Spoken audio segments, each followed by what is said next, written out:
Hello ladies and gentlemen, and welcome back to my channel for another Hot Toys 1/6 scale Loki figure unboxing and review. Today, we're taking a look at classic Loki, based off his appearance in the Disney Plus series. Now I got mine from toyswonderland.com, link for that is in the description below. They have pay in 4 and a loyalty program. It's not often that we get a Hot Toys figure that's been released in direct competition to a third-party version of the same character that's been on the market for a while. I'm pretty curious to see how this Hot Toys Classic Loki stacks up to the So-So Toys one.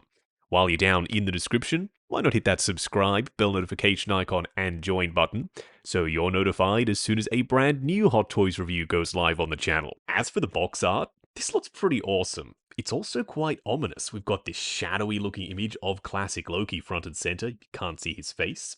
Lens flares in the background, the clock with the hands made out of swords, the Loki show logo that is textured on the smooth surface, classic Loki also textured, printed in gold, and some pops of yellow top and bottom. Adding these little leaves around his name, still printed in that textured gold material, it almost makes it feel a little bit more official.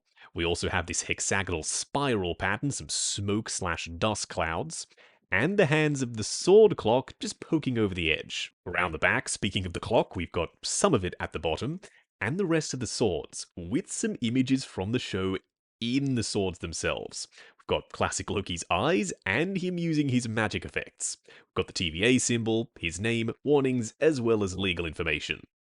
Making it look like the clam tray is a time portal by feathering this orange paint around the edge of it and having this lighter colour on the edge of the cardboard. Very clever Hot Toys. On the side, TVA and Miss Minutes, saying for all time always. Then around the back, another TVA symbol and another Loki show logo. This classic Loki, he's got some pretty stiff competition. The So-So Toys version of this guy, he's just a very good figure in general, not just for third party. So yeah, let's see which one comes out on top. First in-hand impressions for the official classic Loki. So far so good, this cape material is super lightweight. What we are going to do now though, is get all of his accessories laid out in the light box, and take a closer look at everything he comes with. Starting off with the display base first, it's done in the usual hexagonal style. Unlike the rest of the Loki line, the edge of the base isn't translucent plastic, and that's a shame. I was really starting to like that effect. This one is just black plastic. Up top we have a silhouetted image of classic Loki on this rough textured surface, whereas the Loki show logo is done in high gloss. Around the front, classic Loki. For some reason the nameplate is damaged, not loving that. And up the top, an adjustable crotch grabber. He does come with the deceased classic Loki helmet, and this thing is absolutely filthy looking. It's one of those pieces that looks so convincingly nasty that you don't want to touch it for fear of getting tetanus. It genuinely looks that rusty. And you can feel it too. This is some mottled texture sculpted on the surface. It's not just paint. On the underside, it is very clean. I wouldn't have minded if they'd continued that dirt and grime on the inside as well. I always love it when figures come with bags. It's essentially their own accessory storage. Rather than having to rifle through your tower of boxes or your accessory tubs, you can just store all the hands and extra pieces in the bag on the figure. So when you want to change up a pose, well, it's already there. You can have him holding the bag, pop it on the display base as some set dressing, totally up to you. And there's even some soft padding inside the bag, so these bits and pieces, they shouldn't do damage to one another when you have them in there. There's some schmutz, some dirt and grime on the surface, and making the handles and the strap green to contrast against the canvas, that was a good call. Not really Hot Toys call, more of a show decision. That is accurate to the show. Now you do get this jar made of plastic that says T365 on the front. I would imagine that has some kind of comic book meaning. And we also have a little teeny tiny Throg inside. Compared to the So-So Toys Throg, well, first of all, there's a significant size difference. And the So-So Toys one isn't in a jar. He's got little Mjolnir, and he's got a little bit of articulation.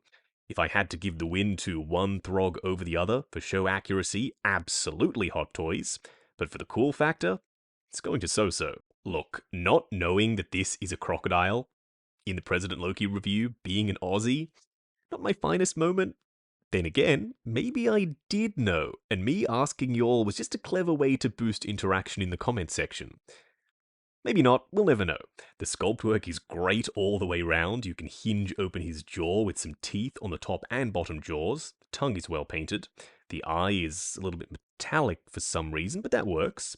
The helmet with the individual sculpted prickly horns and the strap working its way underneath looks believable. And the tail being wired, that's just so fun. It does have some breathy holes down the bottom, and there's a seam. On the top, because they've hidden that seam in the gaps between the scales and done washes in between them all along the way, it does look pretty seamless. It's just down the bottom that you'll see it. There are washes in all the scales throughout the entire crocodile. The little toes, they are sculpted out of rubbery material, so you don't have to worry about breaking them. And yes, it is the exact same crocodile Loki as the one we got with President Loki. So before I forget which one's which, let's move on. We do get 2 Richard E. Grant Loki faceplates, and they attach with magnets. We will discuss these in a lot more detail on the actual figure. And lastly, a full array of hands, including these magic effect hands. The effects are removable if you'd like to use the gestures for something else. Totally fine. They are cast in translucent green plastic, and they're more saturated at the bottom versus the tips. They're a little bit more translucent. If you light these correctly for figure photography, they, number 1, will look like they're glowing, and number 2, they should cast a green glow onto his hands and also onto the figure himself. As for the rest of them, open palm hands, there's this texture on the surface. You can also make out some hand definition underneath what would be fabric gloves, some seam lines along the edges, as well as some soiling in those crevices, just to make them look a little bit more filthy. That makes sense because the post-apocalyptic hellscape where we found classic Loki was pretty filthy, and wearing bright yellow gloves, they would get dirty very, very fast. You also get this goblet-holding hand, but no goblet. That's just a kick in the teeth by Hot Toys. And lastly, these other open palm hands that aren't meant to be used with the magic effects. What we are going to do now, though, before we look at classic Loki, is get his diorama backdrop out here, check that out, then move on to Loki himself. Oh, it's not just a diorama backdrop, it's a lenticular backdrop. Lenticular is on the way back in, I think. In the 90s, it was really popular. It was all the rage. And now Hot Toys are using it, as they should be, because it's wicked. Moving this thing around, seeing the letters fly around the place and the Loki show logo shift, just so cool. Now, it's self-supporting. You don't have to attach anything to it. You literally slide these 2 pieces out, move the support in position, and that's it. It'll support itself behind Loki. Speaking of which, alright, on to classic Loki. Standing straight up and down in the light box, no crazy poses or accessories or anything like that. For those of you who hate third party, and there are quite a few of you who do, I know, you're probably sitting here thinking, ooh, here we go, he's gonna tear into So-So and say that Hot Toys is so much better and this is the best classic Loki in 1/6 scale. Maybe? Maybe not, actually. There are a couple of things that So-So Toys might even do better than this one. And we'll have to find out a little bit later when we do comparisons. Right now, just looking at this guy on his own in a vacuum, if you will, the proportions are good, I like the head sculpt, I dig the horned helmet, and the colors are nice and vibrant. So if you're after something that's going to stand out alongside your other Lokis, yeah, I think he fits the bill. Up close and personal, kicking things off with classic Loki's head sculpt. We do have to switch out the faceplate for the more maniacal of the two, and we will in just a second. This is a dead ringer for Richard E. Grant. It's a very strong head sculpt. The likeness, yeah, it's there from every angle. The skin texture, nicely painted and sculpted, you can feel it. It's not just paint on the surface. The eyes are full of life and slightly looking up.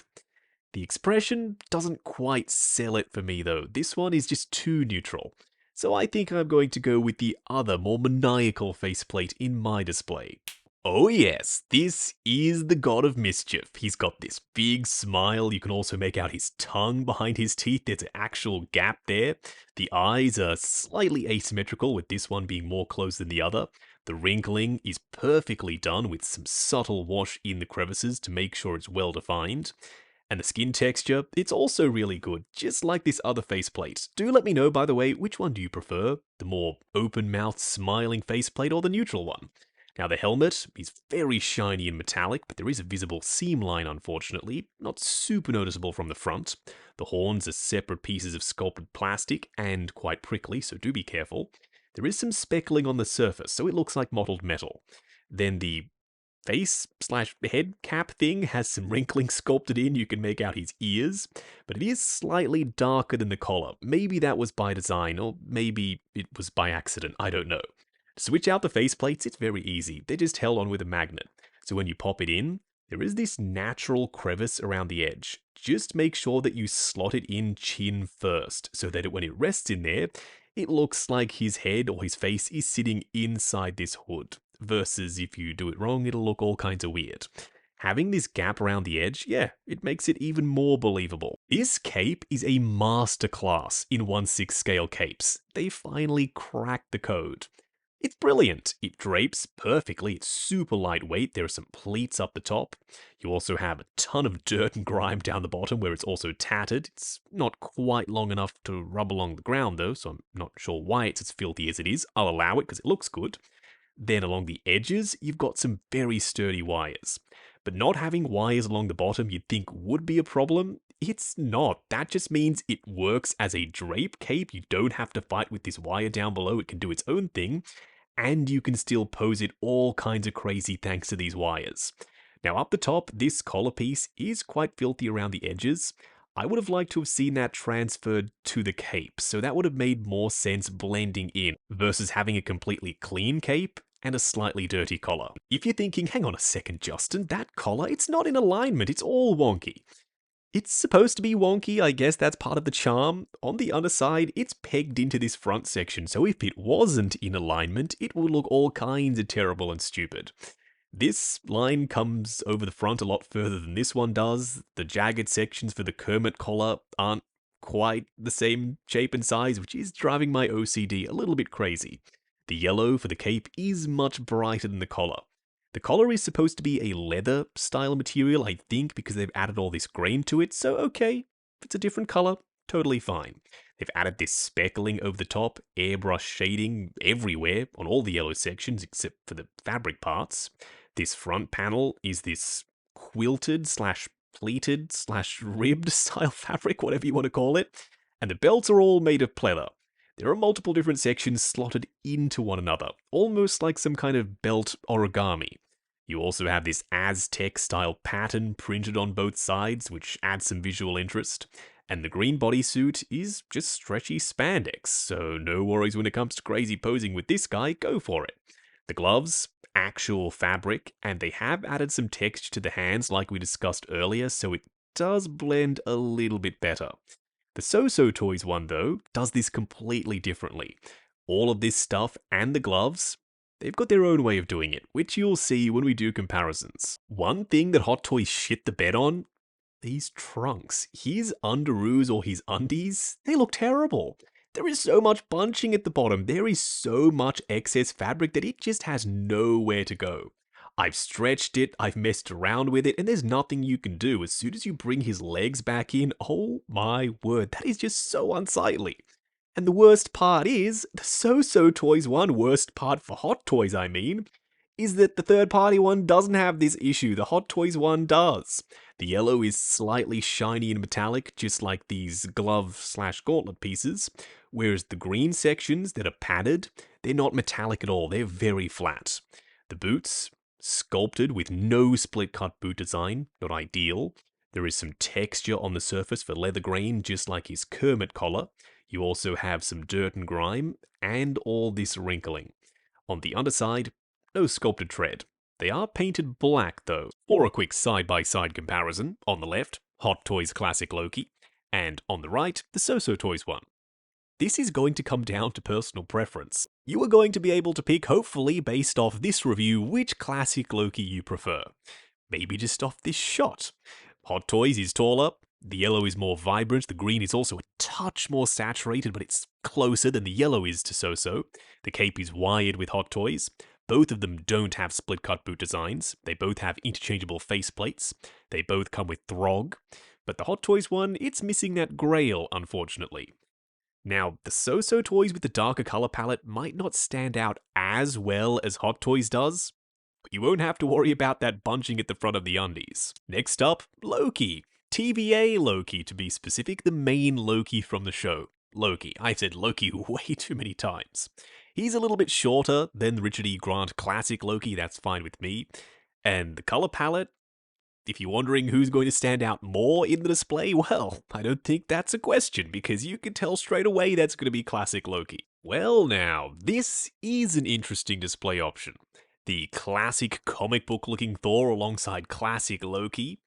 This is something I never even thought about until just a second ago, and now that I have them displayed together, luckily I have the So Toys one and the Hot Toys one, so I could totally put one of these alongside classic Thor. I think the outfit is comic booky enough and colourful enough that these two definitely work together. For a much closer up comparison, I want to put this out there right off the bat. I don't care which one you pick, or which one you prefer really, as long as you pick your favourite, that's all that matters. For me, this might not go the way you think. Normally, when a third-party company makes something, then the official version comes along. The official's the upgrade, right? In this case, I don't think so. I reckon So Toys is still the winner. I prefer the more exaggerated faceplate on the right. The helmet also comes down over his forehead a lot further, so he doesn't look as goofy as the Hot Toys one. And the expression with Hot Toys just makes it look like a cheesy grin versus the So one. He genuinely looks like he's mid-battle. The helmet is a lot shinier with Hot Toys though, which I do prefer. The collar, much sharper with So, much pointier and uniform, which I know might not be accurate. Then having this front piece be made out of the same material, this sculpted rubber, as the belt area, and the gloves, and the boots, and the collar, it all just matches nicer versus the pleather with unfinished edges on Hot Toys. The underoos go straight to So. They're also a darker yellow, a perfect match between all of the sculpted pieces and the trunks. The green is very similar, so that's a draw, I suppose. The boots, there is some sculpted tread on So, but the soles aren't painted black. I would give the boots to Hot Toys. The cape, I like the darker tone with So. The edges aren't as tattered compared to Hot Toys, and it's not as filthy. Plus, there's no wire. Once again, it's all going to come down to personal preference. You'll know which one you like better, just as I do. Going over articulation, starting off with classic Loki's head sculpt, he does have a fixed neck and a relatively high sculpted plastic collar. I wouldn't be surprised if it's more limited and the collar moves with the head sculpt. Looking forward to there, looking back to there, swivel and pivot side to side. The arms will go up to there, they will go forward and back, butterfly joint at the shoulder that hinges up and down. Swivel at the bicep, double bend at the elbow going the full way, and the wrist peg is a hinge and swivel. The torso does have multiple layers to contend with. All of this is pleather, so it's pretty soft. It should move with the body.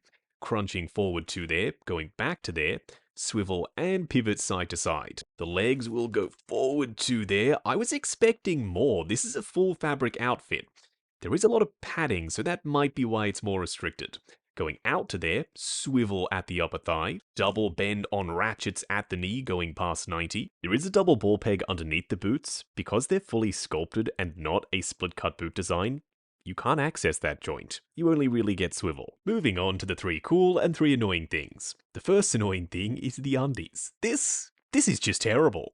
Compared to the third-party So version, seriously, third-party, these undies, they look so much better. They're form-fitting, there's no bunching, and the colours being a little bit more muted, I think it matches the green better. The second annoying thing, having all these belts made out of pleather and not sealing the raw edges at the front and at the top, that's just lazy. It would have only taken a little bit of paint, just run it along the edge, and it would have sealed in all of these fuzzy looking edges. Third annoying thing, while I know this is just a throwaway accessory, one to have sitting around the display base as some set dressing, they did my boy Throg dirty. They should have painted him so much better.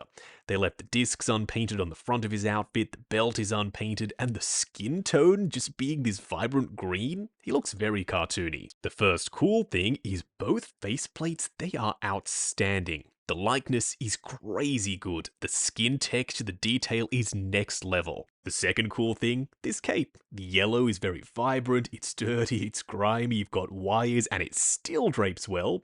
And the weave, the subtle texture on the surface, it matches the texture sculpted into the gloves. The third cool thing, this lenticular backdrop. I love a lenticular backdrop, and this one is no exception.